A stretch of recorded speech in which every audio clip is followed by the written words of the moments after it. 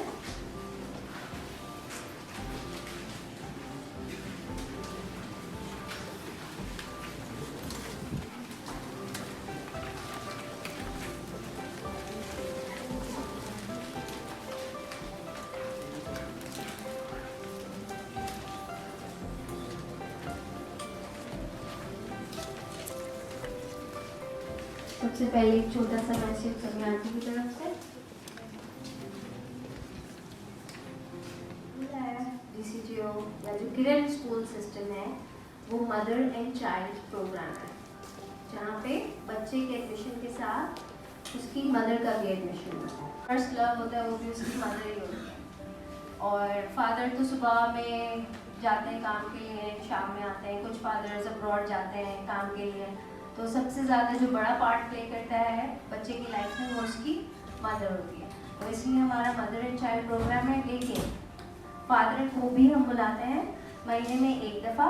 कभी ऐसा होता है कि महीने में एक क्लास होती है, कभी ऐसा होता है एक ही महीने में 4 क्लासेस हो जाती हैं संडेज़ को, और फिर 2-3 महीने नहीं होते, डिपेंडिंग ऑन द स्पीकर।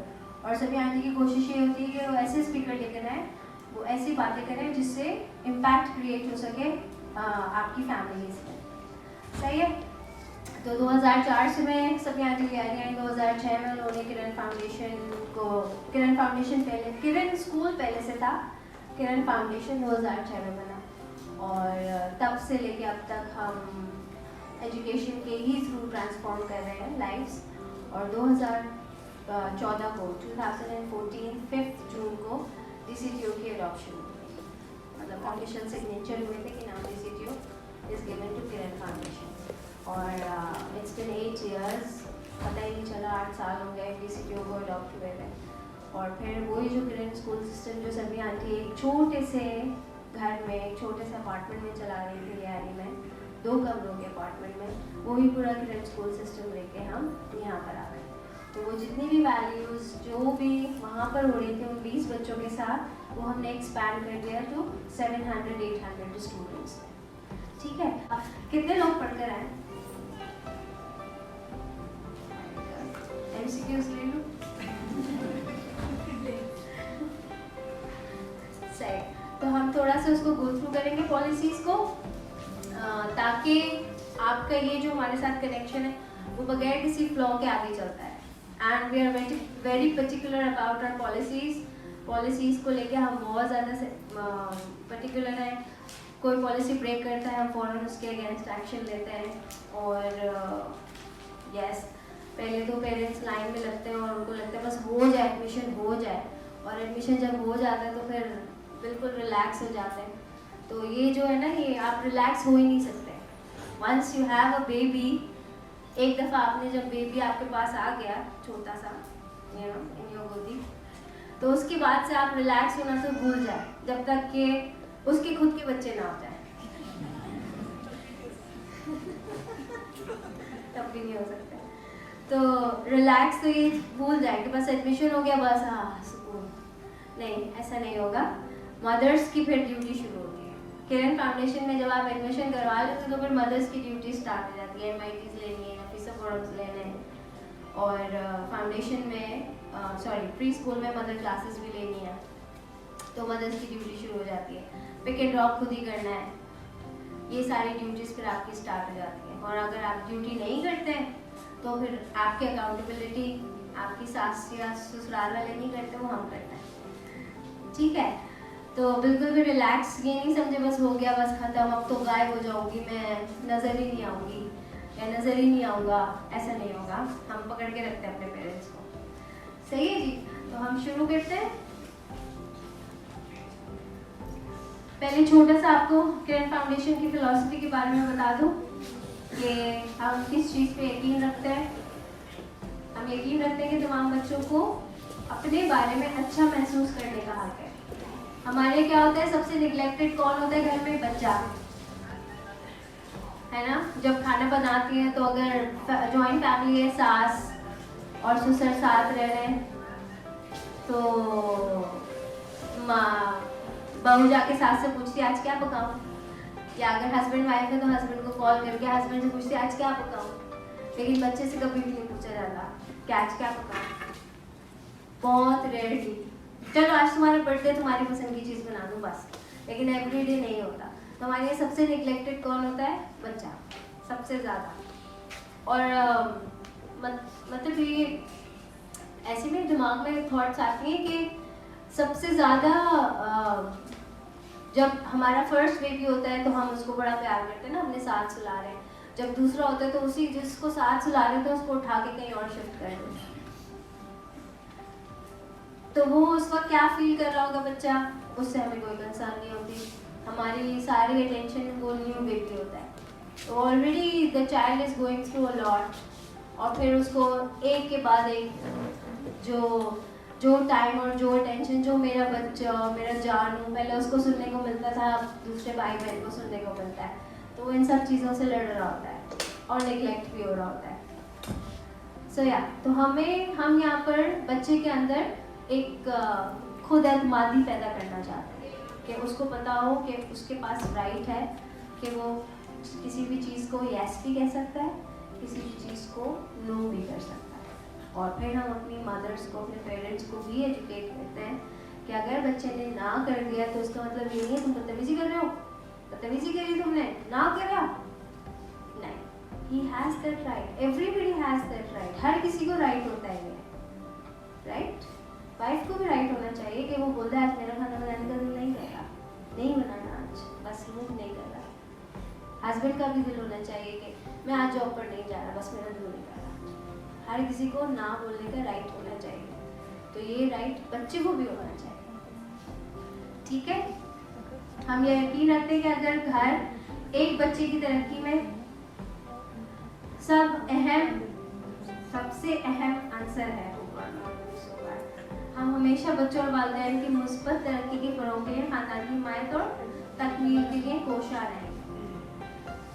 बच्चे की जो परवरिश होती है ना, वो सिर्फ एक इंसान नहीं करता। जैसे आजकल एक ऐड भी बहुत आ रहा है, कैसी तरबियत करी है, तो माँ हो कैसी तरबियत करी है। तो बच्चे की तरबियत सिर्फ माँ की जिम्मेदारी नहीं होती, बच्चे की तरबियत उस पूरे घर की जिम्मेदारी होती है जिसमें वो रह रहा है। उसमें उसका फादर, उसके चाचू, उसकी मामू, खाला, एवरीबडी, बिकॉज वो उस वक्त कौन से मोड में होता है, वो परसीव करने वाले मोड में होता है कि नाना ने कुछ किया, बच्चे ने देख लिया, वो ही रिपीट करेगा। बाबा ने कुछ किया, बच्चे ने देख लिया, वही रिपीट करेगा। तो वो सिर्फ माँ को ही देखकर नहीं सीख रहा होता, वो सबको देख रहा होता है, इवन पड़ोसी को भी, इवन आपके घर में जो मेहमान आ रहे हैं उनको भी बस देख रहा होता है और वही वो रिपीट कर रहा होता है। जो छोटे बच्चे होते हैं उस वक्त उनके अंदर डिसीजन लेने की नहीं होती, उनको राइट और रॉन्ग का नहीं पता होता। जैसे जैसे बड़े होते जाते हैं तो थोड़ी अक्ल आती जाती है, तो उनको पता चलता है कि अच्छा ये मुझे करना है और ये मुझे नहीं करना। ठीक है, तो सिर्फ तरबियत में बच्चे के साथ माँ नहीं होती, उसकी पूरी फैमिली होती है। इसलिए हम ऐसे डे सेलिब्रेट करते हैं, ग्रैंड पेरेंट्स डे। जब हमारा कोई कॉन्सर्ट होता है तो हम पहले दिन ग्रैंड पेरेंट्स को बुलाते हैं, ताकि ग्रैंड पेरेंट्स भी आए, वो भी देखें स्कूल में क्या होता है, वो भी हमारे साथ जुड़े रहें, हमारे इस मिशन का पार्ट बने रहें। ओके, बच्चे की जिस्मानी, समाजी और जज्बाती नशोनुमा के लिए ज़रूरी है कि एक साजगार माहौल में मतनू तजुर्बात करने की, ओके चलो मैं आपके लिए ऐसे बता देती हूँ कि उसकी नहीं इट्स ओके। उसकी जो फिजिकल है ना, एक तो इमोशनल डेवलपमेंट हो रही होती है, फिजिकल डेवलपमेंट भी हो रही होती है बच्चे की, तो हम हर चीज़ पे काम कर रहे होते हैं।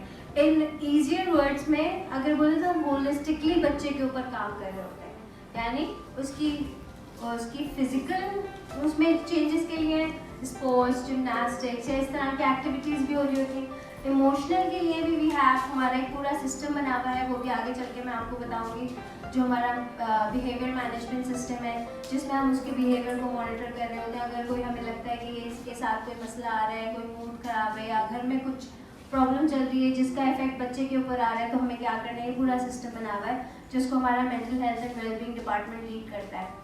तो बच्चे की हर चीज़ की होलिस्टिकली काम कर रहे होते हैं, सिर्फ उसके एजुकेशन पे नहीं कर रहे होते, या हम कोई स्पोर्ट्स इंस्टीट्यूट नहीं है कि हम सिर्फ जिमनास्टिक और फुटबॉल पे ही फोकस रहे। एक ऐसा स्कूल भी नहीं है कि सिर्फ हम पढ़ाई करवाते रहें, ना ही हम एक ऐसा इदारा है कि सिर्फ उसकी इमोशंस पे, उसकी साइकोलॉजी पे काम करें।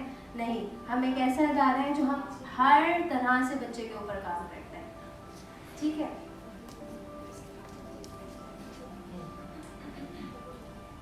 सही है।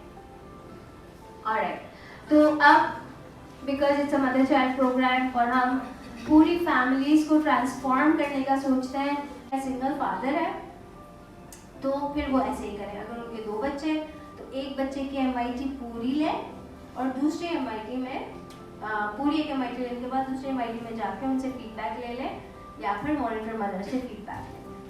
ठीक है, लेकिन अटेंडेंस आपको हर क्लास में लगवानी है।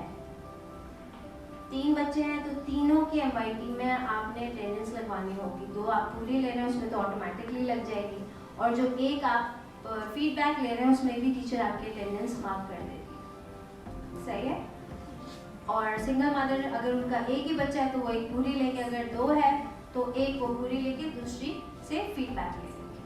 ठीक है, और अगर 3 बच्चे हैं तो इसी तरह से करेंगे, लेकिन आपने अटेंडेंस लगवानी है क्योंकि हम हर कॉन्सिक्वेंसेस आगे बताऊंगी। वैसे अगर आप MIT छोड़ देते तो उसकी कॉन्सिक्वेंसेस होते हैं, वो मैं आगे जाके बताऊंगी। जी, एक पूरी ले, दूसरी का फीडबैक ले, तीसरी का फीडबैक। ठीक है, लेकिन एक आपको पूरी MIT लेनी है। अगर आप गड़बड़ करते हैं तो हम सारी सेक्शंस की सारी टीचर, सारी लीड्स इतनी ज़्यादा क्लोज हैं कि वो बता देती हैं, पूछ लेती हैं कि मेरे पास ये वाली मदर नहीं आ रही है, तुम्हारे पास आई है, या मेरे पास तो ये 1 महीने से नहीं आ रही है, तो दूसरी बोल देती है हाँ मेरे पास तो ये रेगुलर है, तो उधर नहीं आ रही है, उधर नहीं आ रही है, तो बस उधर की आपको कॉन्सिक्वेंसेस मिलेंगे। फिर अटेंड आपको सब करनी है। ठीक है, भले आप वो फीडबैक के उसमें ले, या फिर इफ यू कैन, अगर आपकी मम्मा है, पापा हैं, अगर वो आ सकते हैं तो वो अटेंड करना। सही है। उसके बाद है पेरेंट टीचर्स मीटिंग, ये सीनियर सेक्शन में होती है मोस्टली, और ये जब हमें रिजल्ट देना होता है तो तब हम पेरेंट टीचर्स मीटिंग होती है। ठीक है, बिकॉज इनके मार्क्स इनकी डिस्कस करना, और पेरेंट टीचर्स मीटिंग बीच बीच में भी रखते हैं, सेक्शन हेड्स भी रखते हैं, तो वो पेरेंट को बुलाते हैं। कभी एकेडमिक्स से भी रिलेटेड पेरेंट टीचर्स मीटिंग हो सकती है, और कभी बिहेवियर से भी रिलेटेड पेरेंट टीचर्स मीटिंग हो सकती है। ऑलराइट, और फिर उसके बाद है नफीसा फोरम एंड अदर। 2 चीज़ें जिस पे हम बिल्कुल कॉम्प्रोमाइज़ करते ही नहीं हैं, एक नफीसा फोरम और दूसरी एमवाई। ये आपको अटेंड करने हैं। नफीसा वाज आवर मदर, हमारी किरण की मदर थी, एम्बेसडर की मदर थी और उनकी डेथ हो गई थी, तो उनके नाम से सभी आंटी ने ये मदर क्लासेस स्टार्ट करी नफीसा फोरम। तो ये नफीसा फोरम जो है ये मदर्स का होता है, लेकिन अगर कोई मदर नहीं आ सकती तो वो अपने हस्बैंड को भेज सकती है। अब टॉपिक कुछ भी हो, अगर if you think if you are brave enough कि बैठ जाए आपके हस्बैंड तो प्लीज़ भेजें। लेकिन ज़्यादातर इश्यूज़ जो होते हैं वो वुमेन से रिलेटेड इश्यूज़ होते हैं, घर के इश्यूज़ होते हैं, वुमेन हेल्थ के इश्यूज़ होते हैं, how to cope with the change, बच्चा बड़ा हो रहा है, टीनेजर है, उसके नीड्स चेंज हो रही हैं, यही वाली सारी बातें हम नफीसा फोरम में कर रहे हैं। मदर की ग्रुप में क्लासेस हो रही होती हैं, तो अगर आप ये मदर की क्लास होती है नफीसा फोरम और इसकी भी अटेंडेंस मार्क होती है। इसको भी आप अगर छोड़ेंगे तो कॉन्सिक्वेंसेज होंगे, ठीक है। तो अगर आप नहीं अटेंड कर सकते, आपको लगता है आपके हस्बैंड बैठ के सारी बातें सुन सकते हैं, तो वी हैव नो प्रॉब्लम, आप ले जाए। लेकिन हम प्रिपेयर यही करते हैं कि मदर्स को लाए।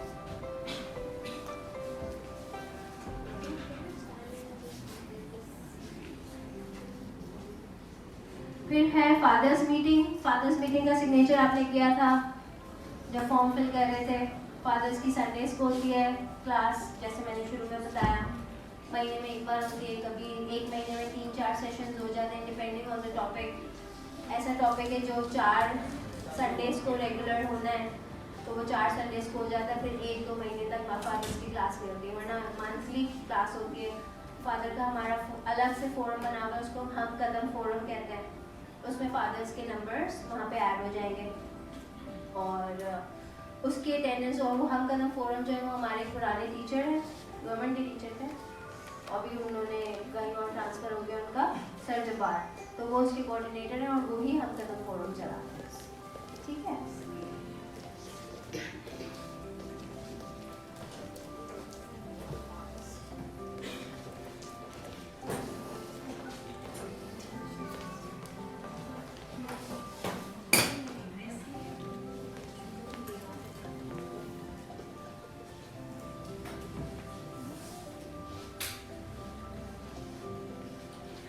अच्छा, हमारे यहाँ क्लास में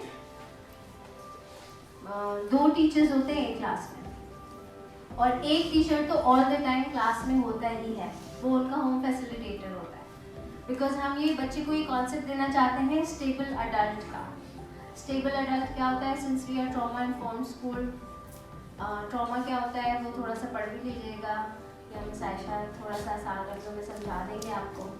तो ट्रॉमा इन्फॉर्म्ड स्कूल है हमारा, तो उसमें हम बच्चे को एक ऐसा अडल्ट देते हैं, एक ऐसा बड़ा देते हैं जिसको वो लुकअप कर सके। अगर उसके यहाँ पर कोई मसला है या यहाँ पे कोई मसला है, तो एक ऐसा इंसान हो जो उसको सुन सके, जो रिएक्ट ना करे, हाँ नहीं ऐसा नहीं करते, बुरी बात। कभी कभी पेरेंट्स को लगा भी देते हैं, स्पेशली टीनेजर्स के पेरेंट्स को पता चल जाए कि वो किसी को पसंद करता है या करती है, तो घर में हंगामा। तो उनको एक ऐसा चाहिए होता है उस वक्त, बहुत हार्मोनल चेंजेस आ रहे होते हैं ना, रोज़ाना दिमाग में खुद ही बातें आ रही होती हैं, एक्स्ट्रा चीज़ें आ रही होती हैं इस एज में, जो हमारी एज है 4, 5, 6, 7, 8 क्लास के बच्चे जो होते हैं इस एज में। तो उनको एक स्टेबल अडल्ट चाहिए होता है जो सिर्फ उनकी बात सुन ले, जो उनकी बात सिर्फ सुन ले, कोई रिएक्ट ना करे।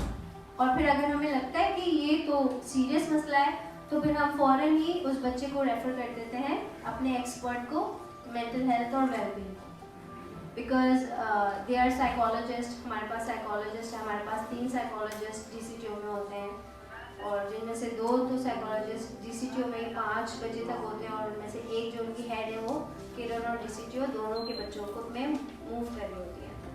तो ऑल द टाइम एक साइकोलॉजिस्ट तो इनके सेक्शन में पूरा टाइम घूम रहे होते हैं, देख रहे होते हैं बच्चों की बिहेवियर को, बच्चों की बॉडी लैंग्वेज को मॉनिटर कर रहे होते हैं। और हमें भी अगर लगता है कि किसी बच्चे ने हमें आके बात बताई है और हमें लगता है कि अभी हमें रेफ़र करना चाहिए MHW को, तो हम फ़ौरन रेफ़र कर देते हैं, और फ़ौरन ही मेंटल हेल्थ और वेलबींग डिपार्टमेंट जो है वो उस बच्चे के साथ बात करता है, अगर पेरेंट्स को इन्वॉल्व करना है तो वो करता है।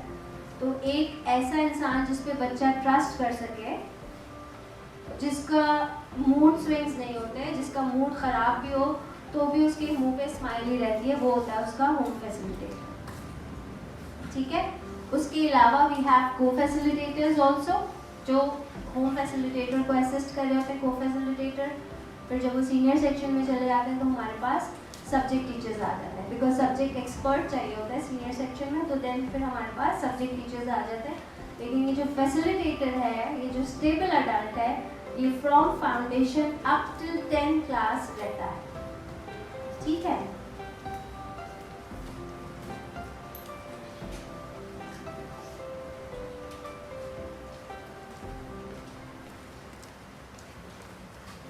अच्छा प्राइमरी सेक्शन की टाइमिंग, अच्छा इसमें ओल्ड टाइमिंग लिखी हुई है सीनियर सेक्शन की, मैं आपको न्यू सीनियर सेक्शन की टाइमिंग भी बता दूंगी।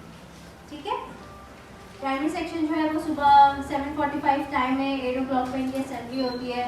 फिर असेंबली के बाद हमारा सर्कल टाइम स्टार्ट हो जाता है।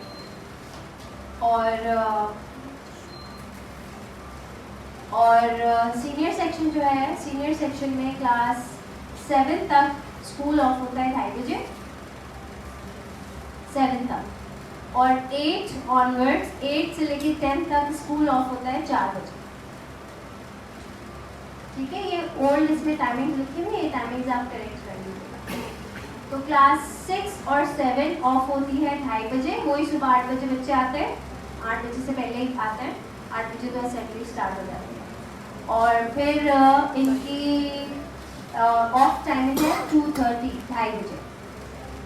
और जो हाई स्कूल है हमारा 8, 9, 10, इनकी टाइमिंग्स हैं वही सुबह आते हैं 7:45 पे, 8 o'clock पे असेंबली होगी। और फिर इनकी छुट्टी होती है शाम में 4 बजे। अब इनकी टाइमिंग्स इतनी लंबी क्यों है? इधर कोई हाई स्कूल के हैं जिनकी बच्चे का 9th क्लास में एडमिशन हुआ है? जस्ट 1, 2, 3, 4। ठीक, तो 8, 9, 10 की 4 बजे तक छुट्टी इसलिए होती है बिकॉज पहले हाफ में इनका कोर्स बहुत ज़्यादा होता है, और स्पेशली 9, 10 के बच्चों को तो हम बोर्ड के लिए प्रिपेयर कर रहे होते हैं। तो जो फर्स्ट हाफ है 1:40 तक ये लोग अपना सिर्फ और सिर्फ एकेडमिक्स करते हैं। अब chemistry, biology, physics, English, maths, ये वाले सारे सब्जेक्ट्स हो रहे होते हैं। इनका फैसिलिटेटर इनकी क्लास में होता है और सब्जेक्ट टीचर्स आके अपने सब्जेक्ट्स पढ़ा के और जा रहे होते हैं। ठीक है, और एंड फिर इनका लंच ब्रेक होता है, लंच और नमाज ब्रेक। लंच और नमाज ब्रेक होता है इनका 1:40 से 2:30 बजे तक। 2:30 बजे ये वापस क्लासेस में जाते हैं। फिर इनकी, क्योंकि हम थीमेटिक बेस्ड एजुकेशन करवाते हैं, हमारी हर महीने की एक थीम होती है। अभी भी हमारी थीम चल रही है रिच रिच प्यारी, तो हर सेक्शन में अपनी अपनी थीम्स हो रही होती हैं। तो फिर हम इनकी थीम बेस्ड एजुकेशन करवाते हैं, हम इनकी लाइफ स्किल्स बेस्ड एजुकेशन करवाते हैं, LSB life skills based education. उसमें हम उनको ऐसी चीज़ें सिखाते हैं जो हमें भी किसी ने नहीं सिखाई, जैसे CV मेकिंग, CV बनाना मैंने तो स्कूल में नहीं सीखा था, मैंने तो कॉलेज में भी नहीं सीखा, मैंने यूनिवर्सिटी में भी नहीं सीखा। मैंने यूट्यूब पे बैठकर और गूगल कर करके सीखा है कि CV कैसे बनाना। और अब जो बच्चे हैं ये, इनके पास इतना टाइम नहीं है कि यूनिवर्सिटी में जाके सीखें, अभी से इनको CV बनानी होती है, अपना पोर्टफोलियो बनाना होता है। तो ये कब सिखाएं? हम उस टाइम पे तो नहीं सिखा सकते जिस टाइम पे ये अपनी बोर्ड की तैयारी कर रहे होते हैं, उस टाइम पे भी कांट टीच रहे। तो ये वाली चीज़ें सारी हम इनको सेकेंड हाफ में सिखाते हैं, जब ये लंच और नमाज से फ्री होके दोबारा से अपनी क्लासेस में चले जाते हैं। ठीक है, तो हाई स्कूल की टाइमिंग 4 o'clock तक है, और जो मिडिल स्कूल है 6 और 7 उसकी 2:30 है। जो प्राइमरी सेक्शन है फ्रॉम grade 1, not 1 की अर्ली होती है, फ्रॉम grade 2 till grade 5 उनकी छुट्टी होती है 1:30 पे, 1:30 बजे, 1:30 बजे दे गेट ऑफ। सही है, लेकिन सुबह की टाइमिंग सबकी सेम है, वही है 7:45। एंड फ्राइडे को हमारी लाइफ स्किल बेस्ड एजुकेशन और ये सब कुछ नहीं होता। फ्राइडे को इनकी सबकी छुट्टी 12:30 पे हो जाती है, प्राइमरी सेक्शन भी और सीनियर सेक्शन। तो फ्राइडे को हमारे पास सेकेंड हाफ का जो स्कूल है वो फ्राइडे और सैटरडे नहीं होता, it's from Monday to Thursday only, ठीक है। अच्छा, उसके अलावा अगर हमें रिमीडियल्स के लिए बच्चों को बुलाना हो तो रिमीडियल्स क्या होता है कि बच्चा पढ़ाई में कमज़ोर है, मैथ्स में कमज़ोर है, तो मैथ्स के टीचर ने बोला कि मुझे इसको 1 घंटा एक्स्ट्रा पढ़ाना है, तो जिनकी छुट्टी 1:30 बजे होती है उनके पास तो टाइम होता है, वो आफ्टरनून में ही रिमीडियल्स कर लेते हैं। लेकिन जिनकी छुट्टी होती ही 4 बजे है तो फिर उनको रिमीडियल्स के लिए हम सैटरडे को बुलाते हैं। उनकी सैटरडे को एक्स्ट्रा क्लासेस लगती हैं और जिस जिस सब्जेक्ट में वो वीक है, जिस जिस सब्जेक्ट के टीचर ने रिकमेंड किया है कि इनको रिमीडियल्स चाहिए, उन सब की क्लासेस पर सैटरडेज को, सही है। उसके बाद है हमारा बियॉन्ड द स्कूल।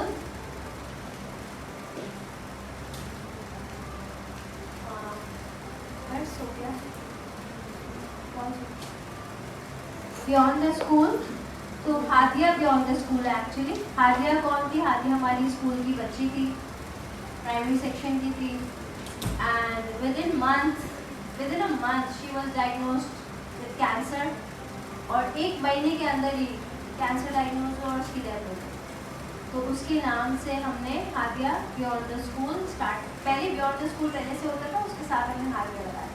तो Hadia beyond the school HPGS हमारा शाम में होता है, उसमें डिफरेंट क्लब्स हैं। अभी समर कैंप भी लगा हुआ है HPGS का, बहुत सारे पेरेंट्स ने एनरोल भी किया है। उसमें gymnastic, football, archery, chess, calligraphy, music, art, ये सारे क्लब्स होते हैं, उसमें बच्चा एनरोल करता है।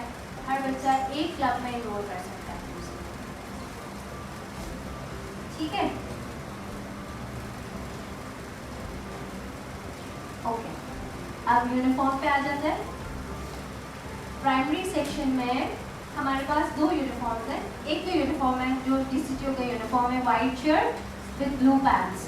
छोटे बच्चे जो क्लास 1-2 के वो शॉर्ट्स पहनते हैं और बड़े जो है वो पैंट्स पहनते हैं। और गर्ल्स का blue shirt and white shalwar. छोटी बच्चियाँ जो है वो क्लास 3 तक उनका बी या कुछ भी नहीं है, जो 4 और 5 में उनकी बी आ जाती है, एंड देन 6 ऑनवर्ड्स उनका दुपट्टा आ जाता है, ठीक है। तो ये सब आपको रशीद सैन से मिल जाएगा। अभी रशीद सैन जो है वो स्कूल के अंदर ही स्टॉल लगाएंगे इन जुलाई, तो वो सारी डिटेल्स फिर इंशाल्लाह जब आप लोग ग्रुप्स में ऐड हो जाएंगे तो वहाँ पर आपको बताते रहेंगे, ठीक है। तो हमारा वेंडर लेकिन रशीद सैन है, ऑलराइट। तो इनका यूनिफॉर्म इनका ये है स्कूल का यूनिफॉर्म। उसके अलावा इनका स्पोर्ट्स यूनिफॉर्म भी है, सिर्फ प्राइमरी सेक्शन का।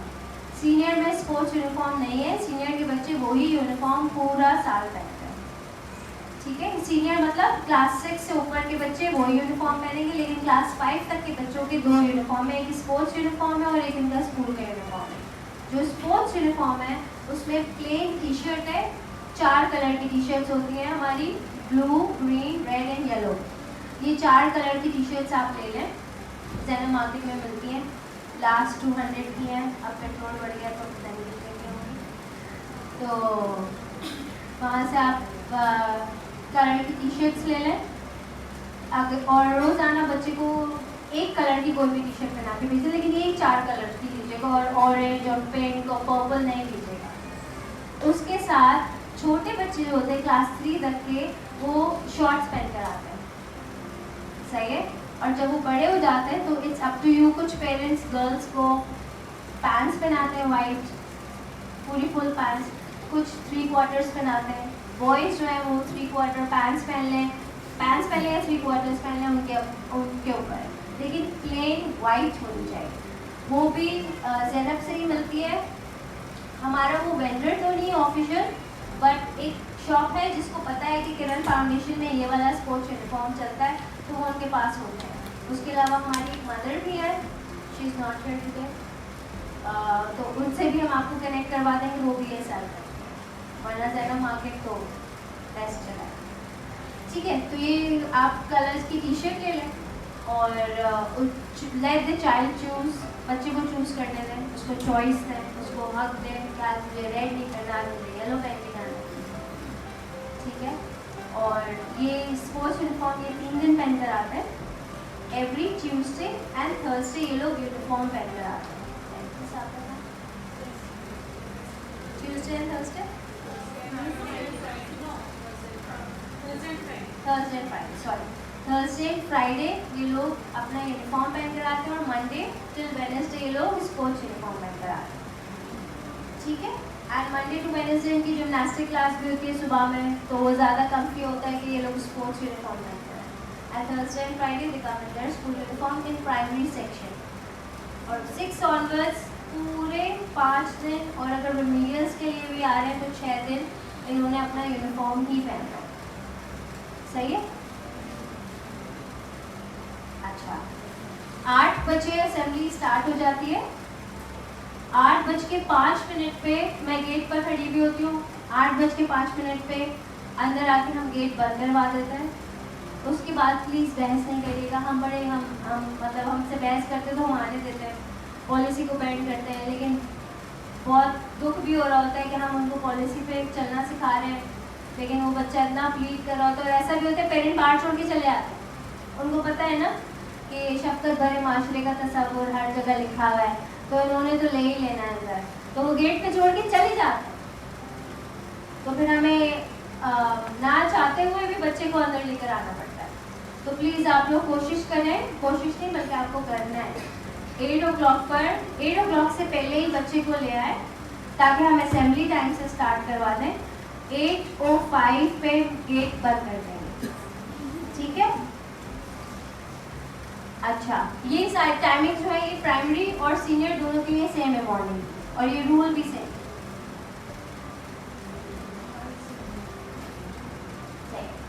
अच्छा, ये आईडी कार्ड्स मिले हैं, ये आईडी कार्ड्स बच्चे को रोजाना पहन कर आना है, ठीक है। और इसमें अगर कोई भी इंफॉर्मेशन गलत हो, कोई भी खराब हो, तो मेरी असिस्टेंट मिस सोफिया, एडमिशन पूरा प्रोसेस में आपने इनको देखा होगा मिस सोफिया को, ये समझ लें she is my hands and my I cards बनवाए। ये आपके कार्ड्स में जो भी करेक्शन होंगे वो करवा। वैसे तो शी मेड श्योर कि जो करेक्शन हो वो खुद ही से कर लें, लेकिन अगर फिर भी कोई रह गया करेक्शन तो ये मिस सोफिया में जोड़। और अगर मिस फाइजा से मिलना है तो भी सोफिया के पास जाना है। अगर कोई भी मसला हो गया है तो भी सोफिया के पास जाना है। अगर सिबलिंग एडमिशन है तो सोफिया के पास जाना है। अगर अपने फैमिली में से किसी का एडमिशन है तो सोफिया के। तो ये सारे जिस काम है ना DCTO के, ये सोफिया ही करती है।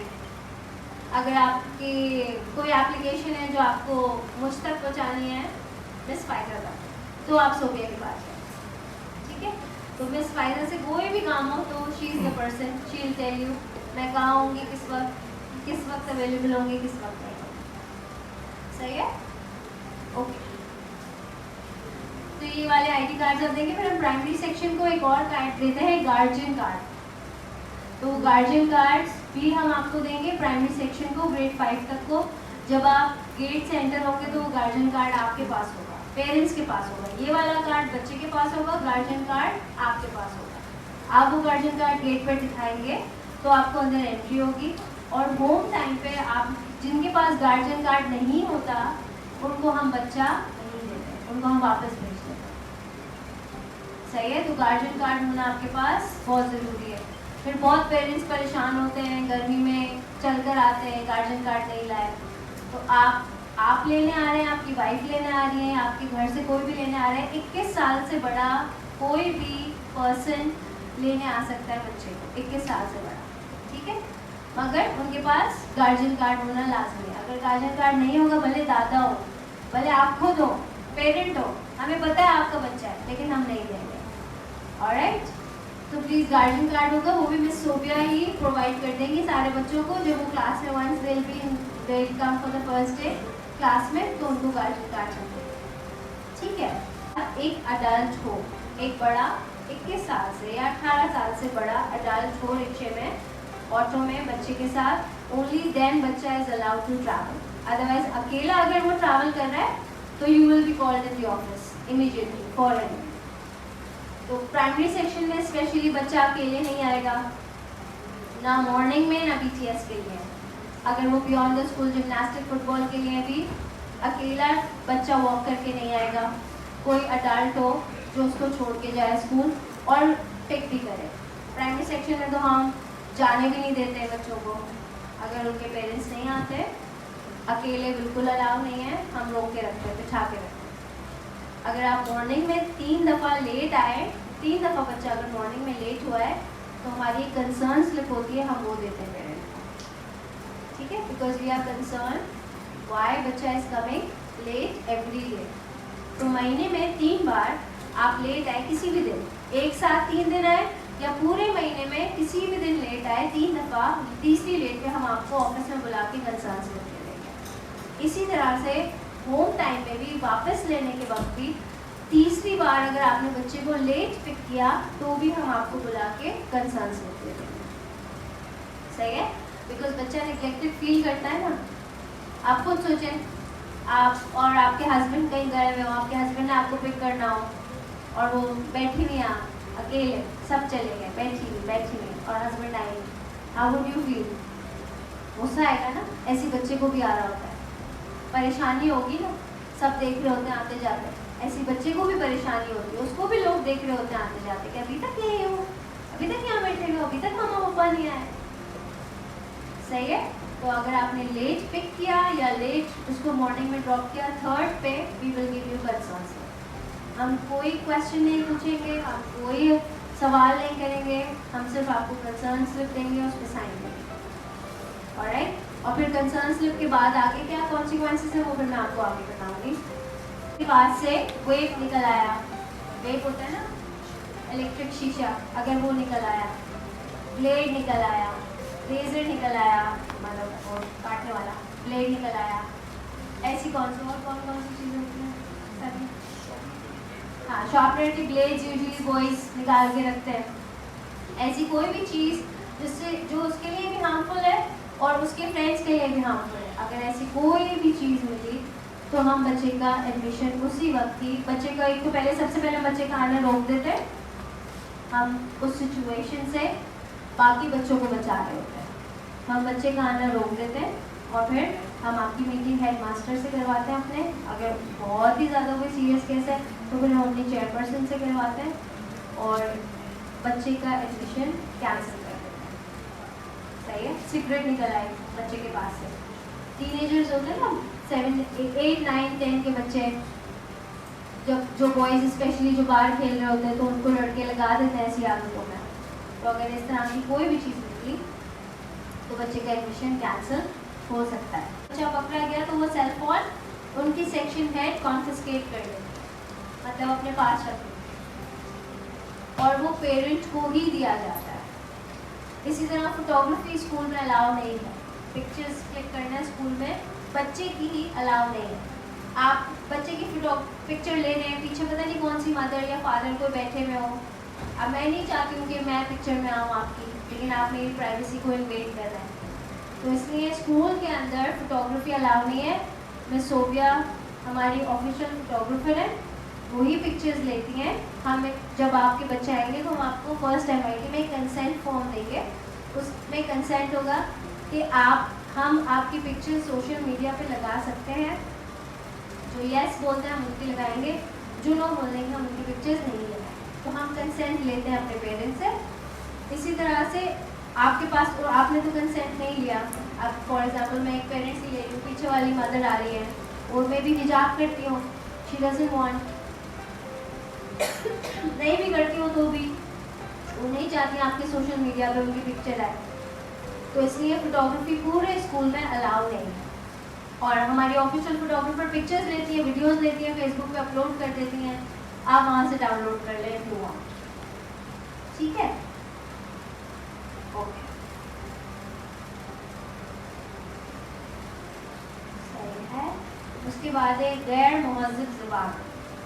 अगर आपको कोई भी कंसर्न हो, कोई भी परेशानी हो, टीचर से प्रॉब्लम हो, बच्चे से प्रॉब्लम हो, सेक्शन हेड से प्रॉब्लम हो, मिस फाइजा से प्रॉब्लम हो, चौकीदार से प्रॉब्लम हो, किसी से भी मसला हो, आपने स्कूल के अंदर चीखना चिल्लाना नहीं है। अगर आप चीखेंगे चिल्लाएंगे तो अगेन जो हमारे कॉन्सिक्वेंसेस हैं वो हम आपके साथ करेंगे। फिर वो जो असल बात होती है ना वो कहीं खो जाती है, बिकॉज पेरेंट इतना हाई पर चीख रहा होता है। तो प्लीज़ डिसिप्लिनरी एक्शन लिया जाता है उस पेरेंट के अगेंस्ट में।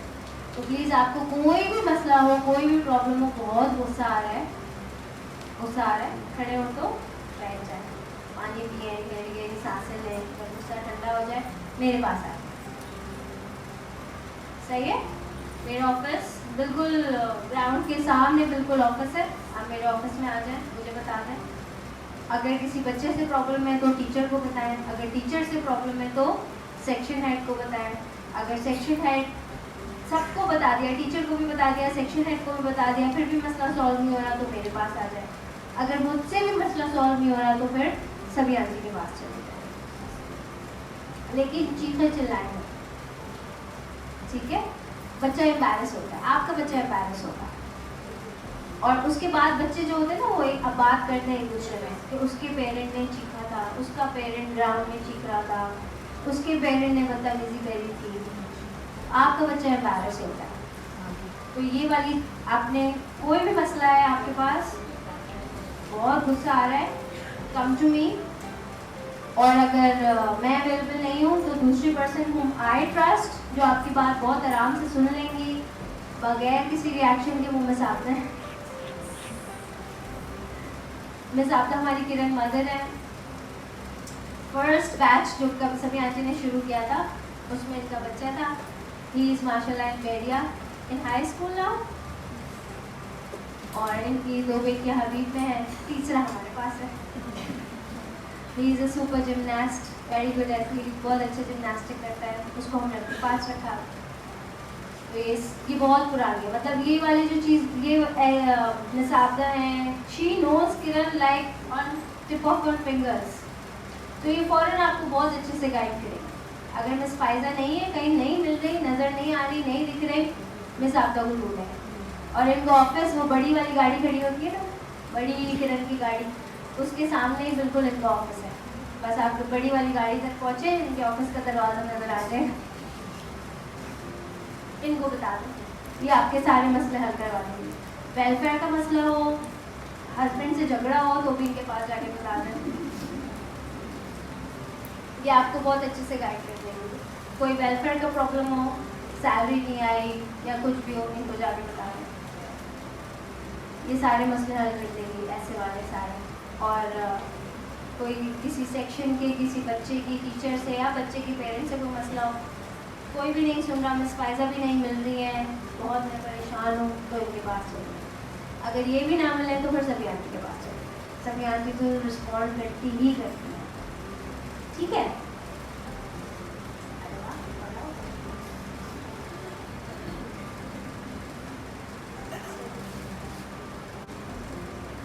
अच्छा, अगेन ख़वातीन का एहतराम, रोल मॉडल है ना, पेरेंट्स रोल मॉडल है। आपकी बहुत परेशानी होगी, आई एम श्योर, और आजकल तो परेशानियाँ बढ़ ही रही हैं, लाइट नहीं होती, पेट्रोल बढ़ रहा है, महंगाई बढ़ रही है, इतनी सी सैलरी है, इतने खर्चे हैं, वी अंडरस्टैंड, हम सब इस चीज़ को अंडरस्टैंड करते हैं, लेकिन ये सारी चीज़ें रीज़न ही होना चाहिए आपके मिसबिहेव का, ठीक है? तो ख़वातीन, इस बात की तलकीन करना कि ख़वातीन से इस अंदाज में गुफ्तगू करना कि उनकी कदर मंजिलत और एहतराम नुमाया हो, घरेलू की जगह आम। अच्छा हाँ, इसी बात को मद्देनजर रखते हुए हमारी कोशिश रहेगी कि हम अपने नौजवान तलबा को इस बात की तरबियत देते हैं कि वो किस तरह ख़वातीन को वो कदर मंजिलत दे सकते हैं जिसकी वो हकदार है।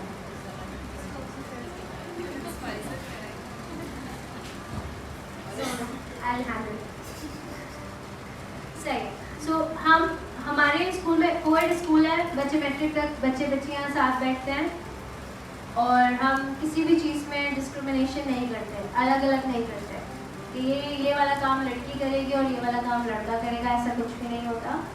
We treat them equally and this is what we teach them also.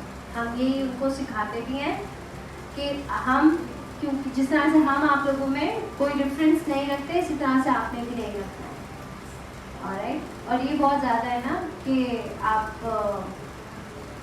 इस एज में अगर आप बॉयज़ को दिमाग में ये डालना शुरू कर दें थोड़ा थोड़ा करके कि आपने वुमेन की रिस्पेक्ट करनी है। हम औरतें वैसे ही बाय नेचर ही हम थोड़े से जज्बाती होते हैं, गुस्सा भी जल्दी आता है, प्यार भी जल्दी आता है और बहुत सारा आता है। तो बाय नेचर ही वुमेन को अल्लाह ताला ने ऐसा बनाया है।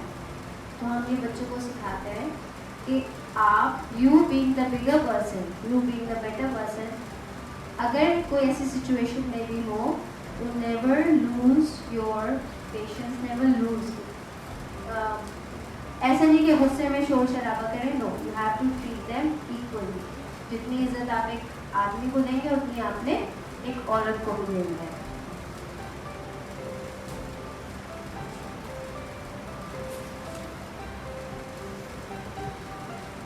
अच्छा, सबसे आसान तरीका ये है कि तलबा में ज़ाती इज्जत नफ्स और खुद एतमादी पैदा की जाए।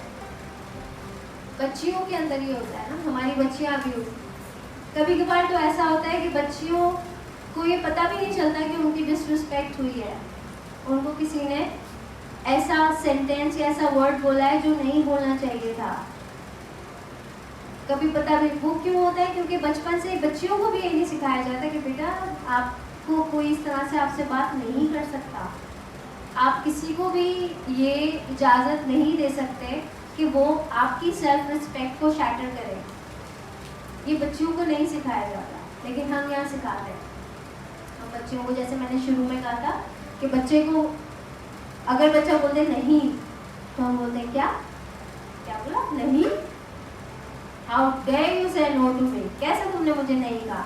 यही रिएक्शन होता है पेरेंट्स का, क्योंकि हमें ये नहीं सिखाया था कि हम मना कर सकते हैं। और यही चीज़ हम एक्सपेक्ट करते हैं अपनी न्यू जनरेशन से कि क्योंकि हम अपने बड़ों को मना नहीं करते थे, उनके आगे ज़बान नहीं खोलते थे, जी करते थे, सर नीचा रखते थे, आंखें नीचे रखते थे, ये सब ठीक है, बहुत अच्छा है। लेकिन जहाँ पर आपको लगे कि आपके राइट्स को नहीं माना जा रहा है तो वहाँ पर यू कैन से नो। अगर एक छोटी बच्ची 15 साल की बच्ची की शादी करवाई जाती है, उसका पूरा राइट है कि वो बोल सके नो, मुझे भी पढ़ना है यार। वो कब बोलेगी? जब पेरेंट्स उसको ये कॉन्फिडेंस देंगे कि she has the right to take decisions. तो यही चीज़ हम बच्चों को भी सिखाते हैं कि उनके पास ये राइट है। बच्चियों को सिखाते हैं कि आपकी सेल्फ रिस्पेक्ट को कोई इस तरह से शैटर नहीं कर सकता। Nobody can walk over you, आपके ऊपर से कोई चल के नहीं जा सकता, ठीक है। और बच्चों को भी यही सिखाते हैं, बॉयज़ को भी। हमारे यहाँ बॉयज़ का भी यही है, फादर्स मार रहे होते हैं, पिट रहे होते हैं, कोई भी गलती करती मारे पड़ती है ना। फिर क्या होता है, उनके दिल में इतना डर बैठा हुआ होता है फादर्स का कि उनके साथ लाइफ में पता नहीं क्या क्या चल रहा होता है, वो बता ही नहीं पाते अपने फादर्स को। वो बता ही नहीं पाते कि मैं किस तरह से स्टडीज़ में स्ट्रगल कर रहा हूँ, या मुझे कहाँ पे कोई बुली कर रहा है, या मुझे किस चीज़ में मसला आ रहा है। वो बात ही नहीं कर पाते।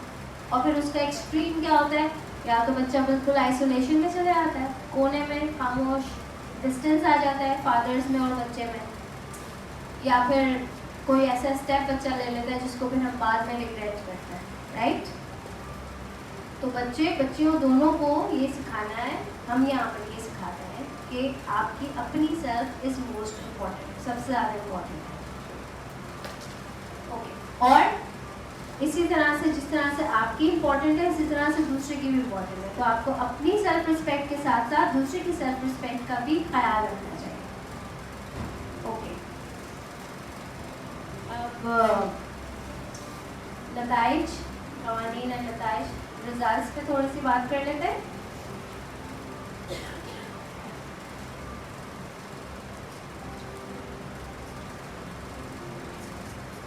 ओके, सो कुछ चीज़ों पे जिस पे एक्शन लेते हैं वो है मुसलसल गैर मौजूद और शाइस्ता ज़बान का इस्तेमाल, bad words, bad language, foul language. अगर बच्चे ने क्लास में बोली है किसी दूसरे बच्चे के साथ तो हम फ़ौरन एक्शन ले लेते हैं। अगर कोई गाली दी है या कोई भी बैड वर्ड यूज़ करा है तो हम बच्चे एक्शन लेते हैं। हम बच्चे सबसे पहले हम उससे एक पर्सपेक्टिव नोट लिखवाते हैं कि क्यों बोला, क्या हुआ था ऐसा, और फिर पेरेंट्स को बुलाते हैं और फिर कंसर्न्स लिख देते हैं, ठीक है। और अगर वो डिपेंड करता है कि उस वर्ड कितना ज़्यादा बुरा है, अगर बहुत ही बुरी कोई बड़ी गाली दी है तो हम उनको 1 वीक का या 3 डेज़ का टाइम दे देते हैं कि हम इसमें बच्चे को ऑब्जर्व करेंगे। अगर इसका यही बिहेवियर रिपीट हुआ तो फिर हम फर्दर आगे कॉन्सिक्वेंसेस पर जाएंगे, लेकिन जो कॉन्सिक्वेंसेस हम लेते हैं वो लैंग्वेज पर लेते हैं। दूसरा हाइजीन चेक होता है हमारा, हाइजीन चेक पे भी हम कॉन्सिक्वेंसेस देते हैं। बच्चे की हाइजीन चेक करते हैं, हेड हाइजीन क्लीन नहीं है, लिप्स है, लाइस है, बच्चा अंडर गारमेंट्स नहीं पहन कर आया हुआ, बच्चे की शूज़ क्लीन नहीं है, सॉक्स क्लीन नहीं है, स्मेली है, टोस क्लीन नहीं है, तो उसके ऊपर हम कॉन्सिक्वेंसेस लेते हैं। लेकिन सबसे ज़्यादा जो लेते हैं वो हेड हाइजीन के ऊपर लेते हैं एंड अंडर गारमेंट्स पे लेते हैं। इन 2 चीज़ों पे बिल्कुल कॉम्प्रोमाइज़ नहीं है, बिकॉज ये इन्फेस्टेशन हो जाती है ना। अगर एक बच्चे के सर में जू होती है तो वो पूरी क्लास में हो जाती है, तो फिर हम क्या करते हैं कि बच्चे को स्टॉप कर देते हैं कि अब आप स्कूल नहीं आए, जब आपका साफ होगा सर ओनली देन आप स्कूल आ सकते हैं। तो इस पर हम कॉन्सिक्वेंसेस देते हैं और एक्शंस बहुत स्टर्न एक्शंस रहते हैं, स्ट्रिक्ट एक्शंस रहते हैं। ऑलराइट, वालिदैन की तरफ से मुसलसल लापरवाही, गैर ज़रूरी बहस, मुबाहिसा, गफलत और मीटिंग से गैर हाजिरी। MYT नफीसा फोरम के अटेंडेंस जैसे मैंने आपको बताया हम रखते हैं, और अगर कोई MYT नफीसा फोरम आपने 3 मिस करी तो आपको फौरन कंसर्न स्लिप दे दी जाएगी। जो न्यू एडमिशन है उनके पास तो 3 की भी गुंजाइश नहीं है।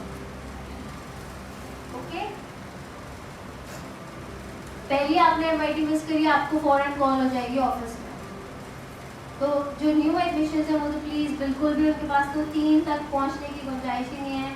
आपने हर MYT हर नफीसा फोरम रेगुलरली अटेंड करना है, सही है?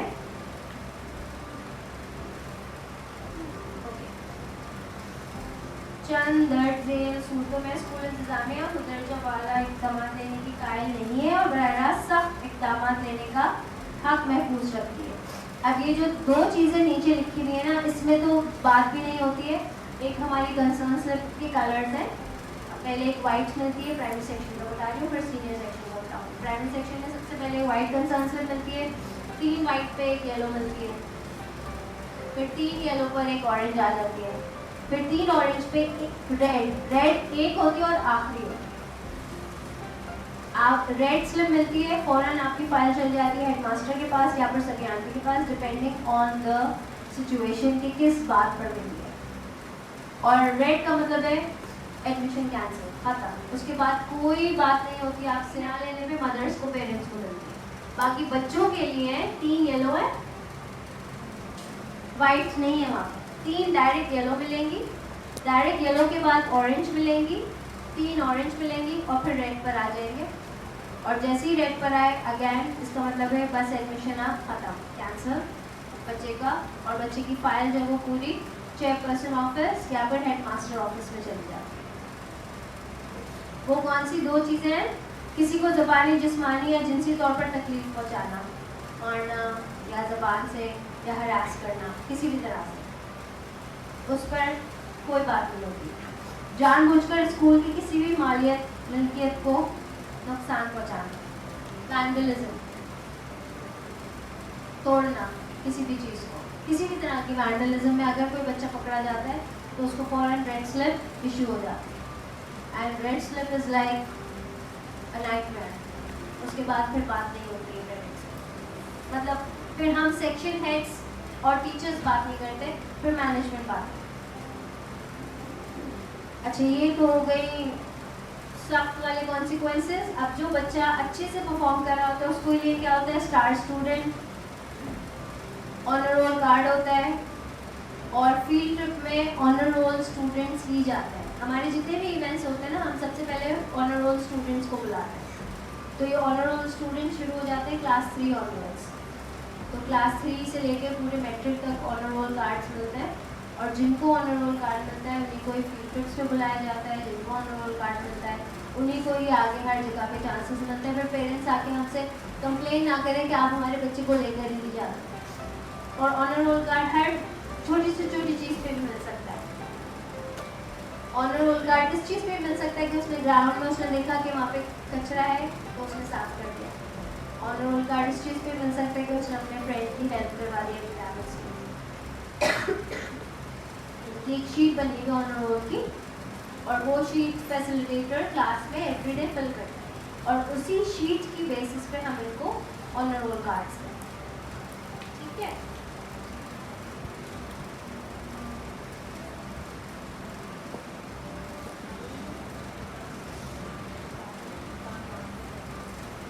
जो एजुकेशनल फील्ड ट्रिप्स होती है उस पर भी लाइक आई टोल्ड यू कि ऑनर रोल स्टूडेंट्स जाते हैं, और जो को करिकुलर और एक्स्ट्रा करिकुलर एक्टिविटीज़ होती हैं उन पर भी हम फर्स्ट प्रेफरेंस अपने ऑनर रोल स्टूडेंट्स को ही देते हैं, और वो हाइजीन, अटेंडेंस, इन सब पे ऑनर रोल कार्ड्स मिल रहे होते हैं, बिहेवियर, एकेडमिक्स, इन सब पे मिल रहे होते हैं। ठीक है,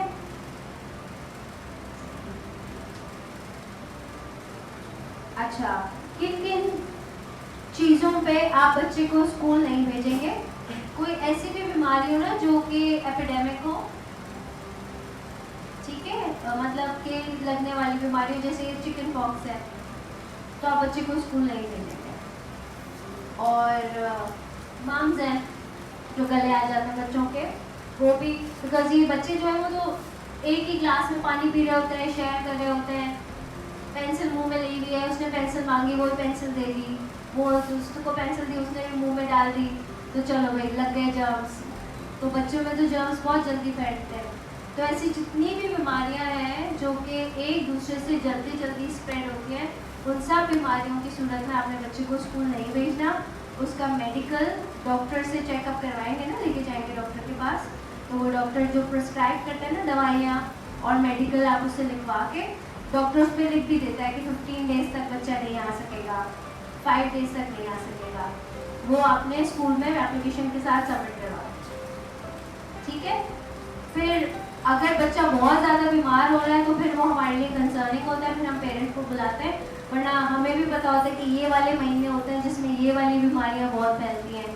जैसे चिकन पॉक्स कौन से महीने में फैलती है ज़्यादा? किसने बोला? मार्च? ऐसे आवाज़ आई।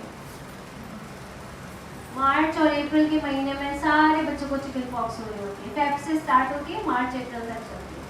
तो ये स्कूल, हर इंडस्ट्री होती है ना, कंप्यूटर इंडस्ट्री है, मोबाइल इंडस्ट्री है, इसी तरह स्कूल इंडस्ट्री को पता होता है कि ये वाले महीनों में ये वाली बीमारियां बहुत होंगी। विंटर्स में सबको फ्लू हो रहा होगा, पता है हमें, और मार्च अप्रैल में चिकन पॉक्स खूब फैल रहे होंगे बच्चों में, पता है, हमें पता होता है, हम पहले से प्रिपेयर्ड होते हैं और अलर्ट भी हो जाते हैं।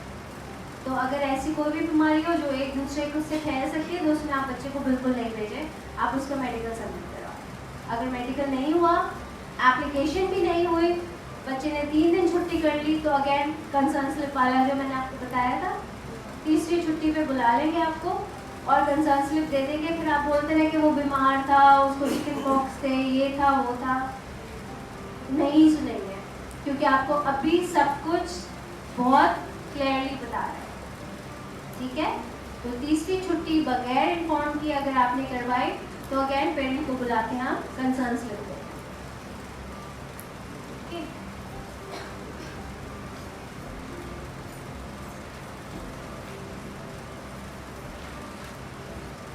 प्राइमरी सेक्शन में लंच शेड्यूल होता है।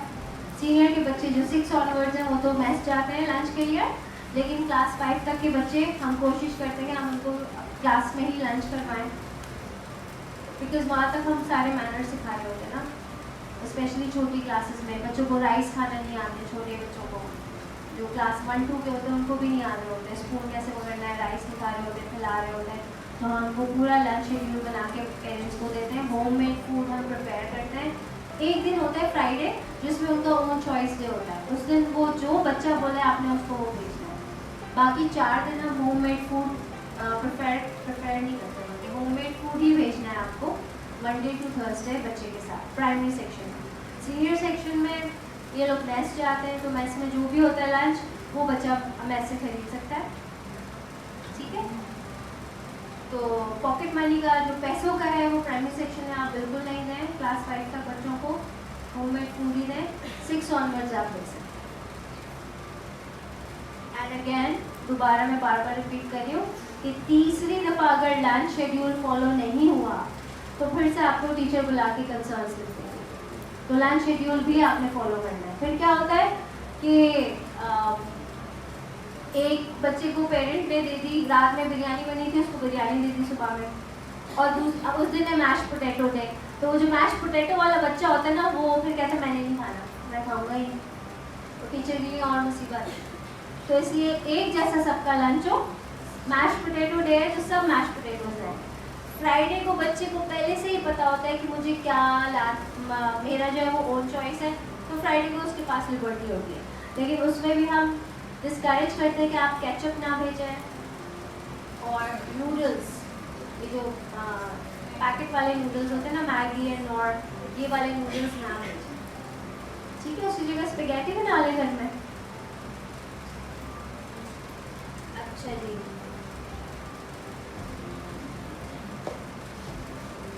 इट्स वेरी इंपॉर्टेंट कि आपका कनेक्शन टीचर के साथ बहुत स्ट्रॉन्ग हो। और वो कब होगा? जब आप रेगुलरली MITs में आएंगे। और अगर आपके घर में किसी की डेथ हो गई है, या फैमिली ब्रेक हो गई है, पता ना करें, या आपकी फैमिली में से कोई मूव करके गया है, जैसे जॉइंट फैमिली में रहते हैं चाचा वगैरह सब साथ, और कोई एक बाहर मूव कर गया है, दादी की डेथ हो गई, दादा की डेथ हो गई है, किसी की भी डेथ हो गई फैमिली में से, या हस्बैंड वाइफ खुद ही स्प्लिट होने का सोच रहे हैं, तो आपने अपने टीचर को इन्फॉर्म करना है, बिकॉज उसके असरात बच्चे के ऊपर आ रहे हैं। आपको तो नहीं पता चलता, लेकिन बच्चा एक्ट आउट यहाँ कर रहा होगा स्कूल के अंदर। या तो उसको गुस्सा आएगा, या वो पढ़ाई में नहीं उसका दिल लगेगा, या वो उसका दिमाग कहीं और होगा, टीचर कुछ समझा रही है, वो अपनी दुनिया में खोया हुआ होगा। तो वो सारे जो है वो बच्चे यहाँ पे एक्ट आउट कर रहा होता है, फिर हमें डिकोड करना पड़ता है उसके बिहेवियर को। तो अगर पेरेंट हमें आके बता दे कि ये वाली चीज़ हो रही है मेरी फैमिली में, मेरे हस्बैंड की जॉब छूट गई है, या जो भी व्हाटएवर, जो भी मुश्किल हो, आपने प्लीज़ आके अपने टीचर को बताना है। उसी वक्त ही हम अपने मेंटल हेल्थ और वेलबींग डिपार्टमेंट को बता देते हैं, और हम उस बच्चे के बिहेवियर को फिर मॉनिटर करना शुरू कर देते हैं, ताकि हम उस बच्चे की हेल्प कर सकें। हम आपकी प्रॉब्लम से आपको जज नहीं करते, ठीक है?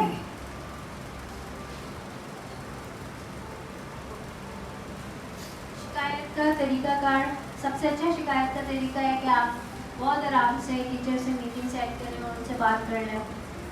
वरना हर जगह पर सेक्शन हेड्स के डब्बे लगे हुए हैं, बॉक्सेस हैं, उनके ऊपर नेम लिखा हुआ है।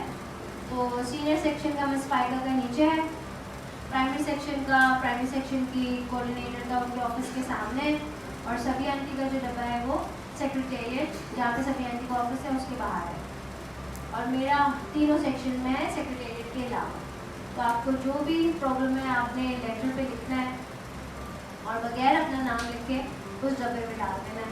हमारे पास कीज़ हैं, हम भी की वो बॉक्सेस खोलते हैं, लेटर्स निकलते हैं, फिर हम उस पर एक्शन भी लेते हैं। सही है? तो बेस्ट तरीका ये है कि आप करते हैं, वरना आप अपनी टीचर से जाके मिलें। और बहुत सारे मसले आपके तभी हल हो जाते हैं जब आप रेगुलरली टीचर के साथ आपका कॉन्टैक्ट हो जाए। कॉन्टैक्ट डजंट मीन कि आप उनको कॉल या मैसेजेस कर रहे हैं। बेस्ट इज़ कि आप उनसे आके मिलें, स्कूल में आके मिलें। सही है? स्क्रीन का यूज़, सेल फोन्स लिमिट में यूज़ करवाना है बच्चों को। हम भी रिसर्च वर्क देते हैं, लेकिन you have to make sure, नज़र रखें कि बच्चा क्या देख रहा है। यू नेवर नो, अभी 2 कुकीज़ आ रहे होते हैं, पॉप हो रहे होते हैं मैसेजेस, पता नहीं कौन कौन सी वेबसाइट्स के।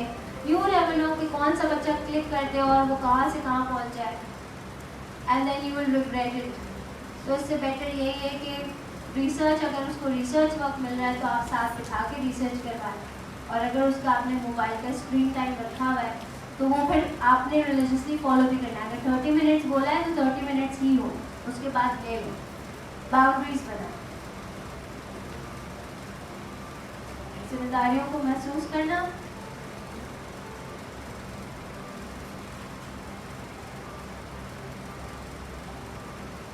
जो हमारी जिम्मेदारी है, हमारे एंड से हमारी टीचर्स, हमारे एकेडमिक कोऑर्डिनेटर्स, हमारे असिस्टेंट कोऑर्डिनेटर्स सब ट्राई करते हैं कि वो अपनी जिम्मेदारी को पूरा करें।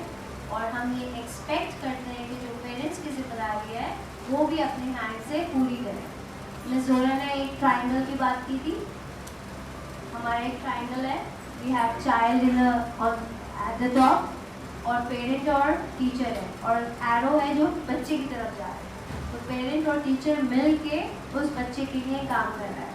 तो वो सिर्फ तभी हो सकता है जब आप जितना हम we are taking 2 steps forward, तो आपको भी 2 कदम आगे ही आना होगा। ठीक है, ओके। अपने अफआल की जिम्मेदारी कबूल करना सबसे मुश्किल काम और सबसे अच्छा काम। अगर कोई गलती हो गई है, एक्सेप्ट इट, मान लें यस ये गलती हो गई, हमसे होती है तो हम भी मानते हैं, हम सॉरी भी करते हैं कि यस ये हमारी मिस्टेक है, वी आर रियली सॉरी। अगर आपसे भी कोई मिस्टेक हो जाए तो आप उसको मान लें, बजाय इसके कि आप बहस करें और वो बात बड़ी होती जाए। यही वाली चीज़ हम बच्चों को भी सिखाते। Accept it, accept your mistake. और सीखते तो मिस्टेक से ही है ना। आज मैंने कितनी सारी उर्दू सीखी है मिस्टेक्स कर रहे थे। So you learn from your mistakes. ठीक है, और बस छोटी सी किताब है। जब भी कोई प्रॉब्लम हो ना, आपको लगे कि ओरिएंटेशन में तो कुछ और बताया था, टीचर तो कुछ और कर रहा है, ओरिएंटेशन को खोल लें और उस पॉइंट को हाईलाइट कर लें और बहुत रिस्पेक्टफुली टीचर से मिलें। हमारे टीचर्स बहुत वेलकमिंग हैं, कोई भी ऐसा नहीं है, रिजिड नहीं है कि नहीं ऐसा नहीं है, ये है वो है, कोई आपसे बहस नहीं करेगा। फिर भी अगर उस दिन टीचर का मूड ख़राब है और अगर उसने कुछ बोल दिया तो आप एकेडमिक कोऑर्डिनेटर के पास चले जाएं, उनसे बात कर लें। अगर वो उनका भी मूड खराब है, उन्होंने भी आपको नहीं सुना, तो मेरे पास आ जाए, मेरा मूड कभी खराब नहीं होता। ठीक है, थैंक यू सो मच।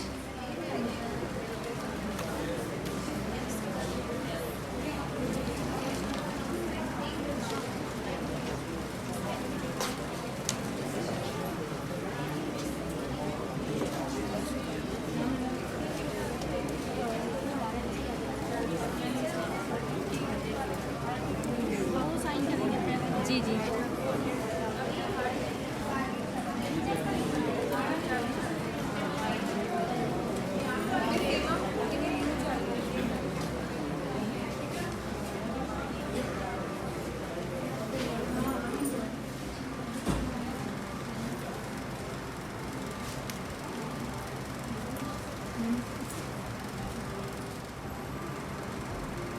अस्सलाम वालेकुम, I am Azhar Shah, journalist.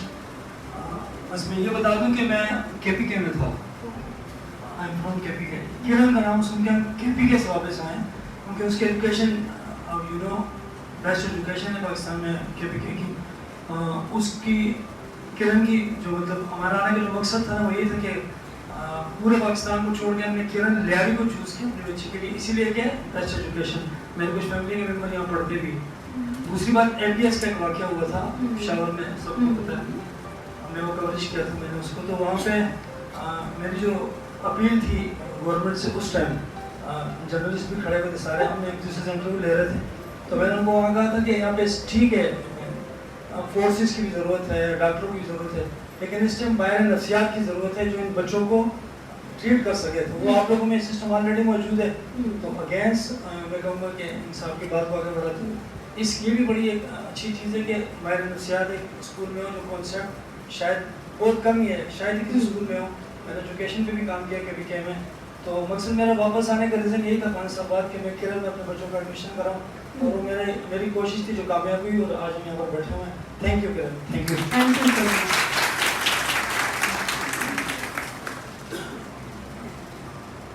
Anyone else? Mummy ऐसे खामोश है, कोई मदर को कुछ शेयर नहीं करना। पुरानी मदर्स को तो मैं बोल सकती हूँ।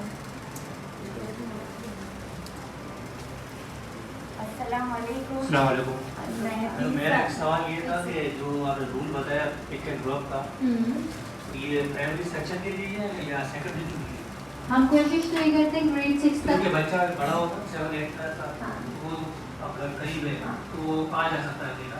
5 तक तो बिल्कुल अलाउ नहीं होता। 5 तक तो आपको किसी को भेजना ही। पेरेंट्स हूँ, मेरे माशाल्लाह चौथे बच्चे का एडमिशन हुआ है यहाँ पे अभी। पहली बच्ची मेरी बेरिया कॉलेज में गई है यहाँ से, महक अल्ताफ। दूसरे बच्चे मेरे अरेस अल्ताफ मैट्रिक में हैं। एक टाइम आया था कि कोरोना था और मेरे 500 बच्चे घर में थे, और फिर यहाँ पे मैं यहाँ से गुजरती तो मैं वो देखती कि यहाँ पे एडमिशन ओपन हुए हैं, तो एक एक करके मेरे माशाल्लाह चौथी बच्ची यहाँ का हिस्सा बनी है। और मैं इतनी फीसें दे के जो बच्चों को स्कूल में पढ़ाती थी ना, वहाँ पे मुझे ये माहौल नहीं मिलता था देखने को। हमें घंटों तक इंतज़ार करना पड़ता था किसी टीचर से बात करने के लिए, कोई करेक्शन करवाने के लिए। और यहाँ पे मैंने देखा है टीचर्स शायद हमारा इंतज़ार में बैठे होते हैं। हम MIT में आते हैं, हमें बहुत मज़ा आता है। नफीसा फोरम में वो सीखने को मिलता है, यकीन मानो कुछ मदर्स में टैलेंट आता है यहाँ पे, वो सीख के हम लोग यहाँ से जाते हैं। और अगर कुछ नहीं भी सीख के जाते हैं ना तो रिलैक्स होके जाते हैं यहाँ से। कोई टेंशन कभी भी मुझे यहाँ पे बुलाया है और मैं डिप्रेशन का शिकार होके नहीं गई हूँ। हालांकि बच्चों हैं, मसले होते हैं घर में, लेकिन जब यहाँ से जाती हूँ ना तो रिलैक्स होके जाती हूँ। Thank you. तो बहुत शुक्रिया किरण का, मैम सबीना का और Kiran family, very nice. Thank you so much. जो अफोर्ड नहीं कर सकते परेशान बिल्कुल नहीं हो, उसके लिए भी किरण फाउंडेशन ने एक अलग से सिस्टम रखा है, ठीक है। और कोई सवाल नहीं? अब मैं अपनी टीम को इंट्रोड्यूस करवा देती हूँ। सबसे पहले miss Ayesha Haider, she is leading our psychology department here, which is mental health and wellbeing department. और सेक्शन को देखती है, वो सीनियर सेक्शन में साइकोलॉजिस्ट है एंड प्राइमरी में टिल ग्रेड 2 एंड ग्रेड 2 से नीचे वाली जो क्लासेस हैं ग्रेड 1 और पूरा प्री स्कूल वो मिस अलीशा के पास है। She is also our psychologist.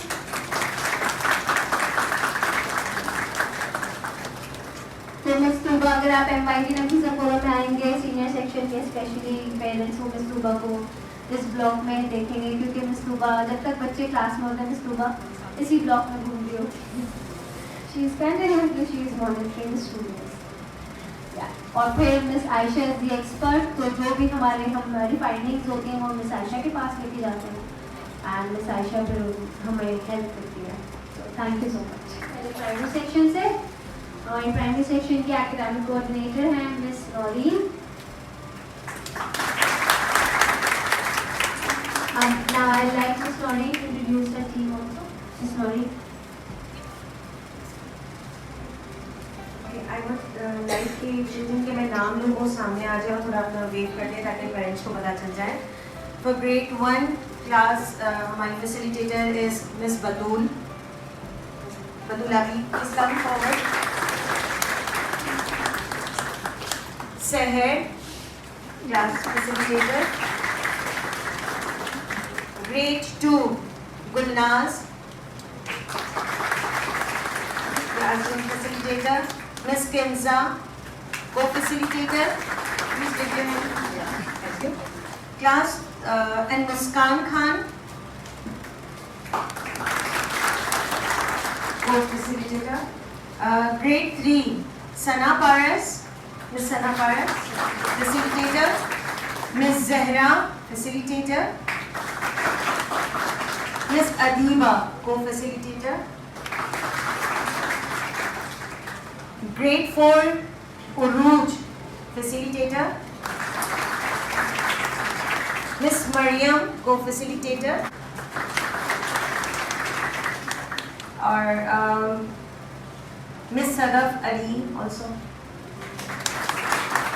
co-facilitator, and Miss Salima as a subject Islamiyat teacher. We have Sir Shahrukh.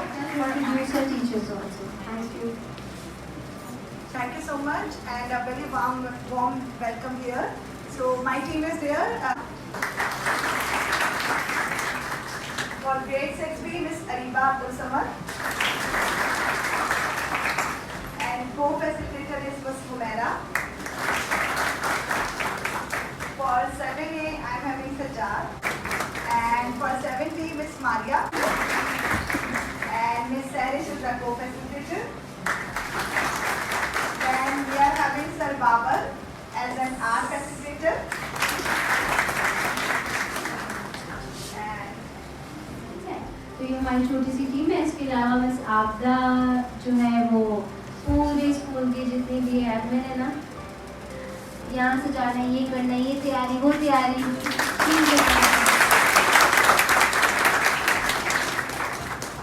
और सोफिया से मैंने इंट्रोड्यूस करवा दिया, ये मुझे असिस्ट करती है। इन दोनों के बगैर मैं फंक्शन नहीं कर सकती, आई कांट। तो आपकी ये कार्ड और ये हैंडबुक्स, ये सब कुछ इन दोनों ने किया है। केयर फाउंडेशन का जो ज़ेरी सेहत का डिपार्टमेंट है, पहले मैं उसके बारे में छोटा सा इंट्रोडक्शन दे दूँ।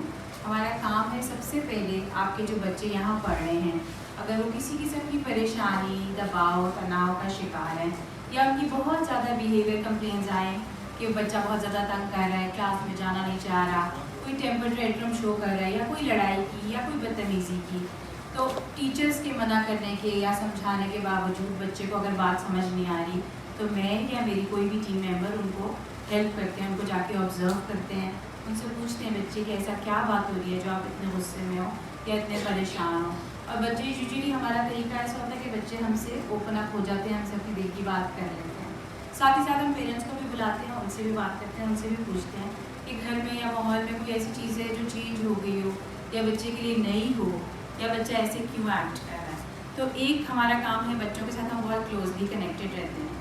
सेकेंडली, हम जो नफीसा फोरम्स हैं जिनको हम माओं की ट्रेनिंग का प्रोग्राम कहते हैं, हम वो भी लेते हैं, जिसमें हम उनसे अच्छी तरबियत के, गुड पेरेंटिंग क्या होती है, पॉजिटिव पेरेंटिंग क्या होती है, इस किस्म की डिस्कशन करते हैं। क्योंकि हमें ऐसा लगता है कि ऐसी डिस्कशंस हमें बहुत ज़रूरत है, और हमें कभी भी नहीं सिखाया जाता कि अच्छी how to become a good parent.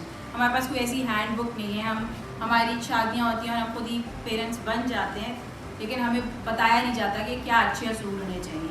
तो अच्छे असूल हमारे मज़हब से लेके हमारी कोई किसी भी जगह से उठाए किसी माशरे से, किसी तरक्की याफ्ता माशरे के उठाए हुए असूल, या हमारी अपने माशरे से उठाए हुए अच्छे असूल के, फैमिली लाइफ क्या होनी चाहिए, बड़ों के साथ कैसा आना चाहिए, बच्चों के साथ कैसा माहौल होना चाहिए, ये सारी बातें हम पेरेंट्स के साथ, माओं के साथ ज़्यादा, और कभी कभी फादर्स के साथ भी करते हैं। इसके अलावा हमारी डिफरेंट थेरेपीज़ भी होती हैं, जैसे आर्ट थेरेपी का सेशन हो गया, हम लोगों को इंजॉय करने के या स्ट्रेस से रिलैक्स होने के तरीके भी बताते हैं। म्यूज़िक थेरेपी हो गई, जो हमारे तरीके आपको पता चल जाते जाएंगे जैसे जैसे आप हमारे साथ मुंसलिक रहेंगे। इसके अलावा हम टीचर्स की भी ट्रेनिंग करते हैं, जिसकी जो हम अपने आप को ट्रॉमा इन्फॉर्म स्कूल कह रहे हैं, इसका क्या मतलब है। हम इस्तेमाल कर जिस सेंस में हम यूज़ करते हैं उसका मतलब ये है कि आपके ऊपर कोई खुदा न खास्ता बहुत बुरा और लंबा वक्त आया है, जिसकी वजह से आपके अंदर उसका एक रिएक्शन पैदा हुआ है। फॉर एग्ज़ाम्पल, जैसे कोई नागानी आफात आ जाती हैं, अब सैलाब आ गया, ज़लज़ला आ गया, ठीक है, जिसकी वजह से पूरी फैमिली डिस्टर्ब हो गई। जैसे वालिद की नौकरी चली गई, कोविड के टाइम्स में हमने देखा बड़ी लोगों के कारोबार बंद हो गए या चले गए, ऐसा कोई बड़ा वाक़या। इसके अलावा घर के अंदर कोई बहुत बीमार है, बहुत लंबे अरसे से बीमार है, माँ, वालिद, वालदा, सास, ससुर, जिसको जो बिस्तर पे, या इवन माँ बाप में से भी कोई बच्चे के जो बहुत लंबे अरसे से बीमारी से गुजर रहा है, ज़हनी या जिस्मानी, जिसकी वजह से वो बिस्तर पे है और घर का निज़ाम शदीद तरीके से डिस्टर्ब हुआ है। और जब घर का निज़ाम डिस्टर्ब होगा तो बच्चा भी डिस्टर्ब होगा, ये हमारा सबका मानना है। बच्चा भी सब कुछ देख रहा होता है, हाँ, वो उस तरह से बोल नहीं सकता, उस तरह से बता नहीं सकता, लेकिन उसको सब कुछ फील हो रहा होता है। तो ट्रॉमा का मतलब तो ये हो गया कि कोई ऐसी मुसीबत आई हुई है जिसका कोई रिएक्शन पैदा हो रहा है। ट्रॉमा इन्फॉर्म स्कूल सिस्टम का मतलब ये है कि इस स्कूल का हर इंसान, हर teacher, facilitator, manager, even support staff, सब ये जानते हैं कि बच्चे तरह तरह की ऐसे माहौल से आ सकते हैं, बच्चे के साथ कैसे बात करनी है। तो हमारे टीचर्स की हर कुछ महीने पे ट्रेनिंग्स होती हैं, जिसमें हम उनको बार बार ट्रॉमा इन्फॉर्म सिस्टम के बारे में पढ़ाते हैं, बताते हैं, ऐसे बच्चों को कैसे आइडेंटिफाई करना है। अगर टीचर्स की क्लास में ऐसा कोई बच्चा है जिसके घर में कोई बहुत शदीद मसले रहे हैं, या उसने देखा है कोई इंतकाल या कुछ भी कोई नुकसान, तो उस बच्चे के साथ कैसे डील करना है, कैसे बात करनी है, इसको बोलते हैं ट्रॉमा इन्फॉर्म स्कूल सिस्टम। हमारा पाकिस्तान में पहला स्कूल ऐसा है जो ट्रॉमा इन्फॉर्म स्कूल सिस्टम के ऊपर काम कर रहा है, और हम उसके लिए और भी ज़्यादा कोशिश है कि हमारी टीम और भी अच्छी और भी ज़्यादा ट्रेंड हो। तो एनी क्वेश्चंस के अलावा आप पूछना चाहें इससे रिलेटेड, इस सिस्टम से रिलेटेड, जैसे जैसे आप हमारे साथ रहेंगे आपको गाइडेंस मिलती रहेगी regarding trauma inform school system.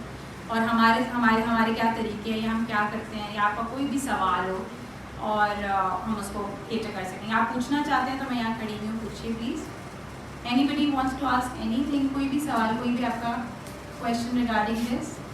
ये क्लियर हो गया सदमा क्या है, ट्रॉमा क्या है, ठीक है। और ये भी क्लियर हो गया ट्रॉमा इन्फॉर्म स्कूल सिस्टम क्या है। तालियां बजाते हैं। और टाइम जो है वो आपको जो आपके ग्रुप्स बनेंगे व्हाट्सएप पे उस पर ही बता देंगे, ठीक है। अटेंडेंस इज मैंडेटरी, जैसे आज अटेंडेंस लगी है ऐसे उस दिन भी अटेंडेंस लगेगी। और सभी आंटी को हमने बहुत सारे जो न्यू पेरेंट्स हैं उन्होंने शायद फेसबुक पर ही देखा होगा और सुना होगा, और साथ बैठ के सभी आंटी से जो भी फिर आपकी बातें होंगी ना आपको पूछनी होंगी वो आप कर सकते हैं, ठीक है जी।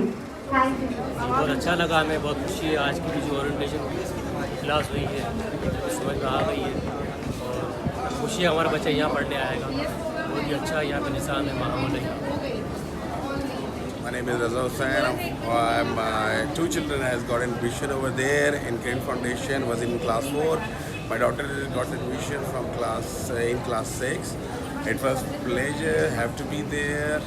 As far as education is concerned, as far as tutorial is concerned, it would know about the Kiran Foundation is that they are following not normal routine as far as education of children is concerned. As far as trauma is concerned, that's what I got today. So let's hope have a good future over there for us and for our children also. Best of luck, Kiran Foundation. Best of luck us. Thank you very much. अच्छा, आज हमने ये जो आज की ये मुनक़िदा तकरीब थी जो किरण फाउंडेशन की तरफ से थी और इसमें इन्होंने जो हमें इत्मीनान में वालिदैन के इजाफा किया और इससे बहुत अवेयरनेस हासिल हुई हमें। और जैसे कि आजकल के महंगाई के दौर में कम आमदनी वाले अफराद के लिए तो ये मतलब एक नेमत से कम नहीं है। तो मैं बहुत अप्रिशिएट करता हूँ और उनका बहुत बहुत शुक्रिया किरण foundation. Thank you.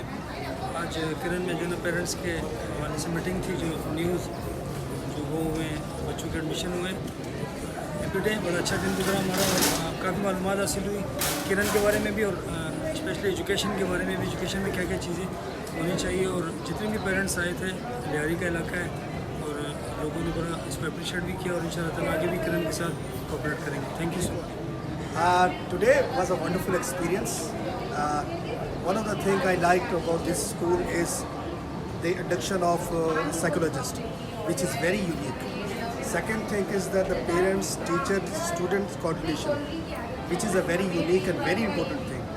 Third thing is that staff is wonderful, facilities are amazing, so everything is very good and this is a very wonderful school and 21st century school.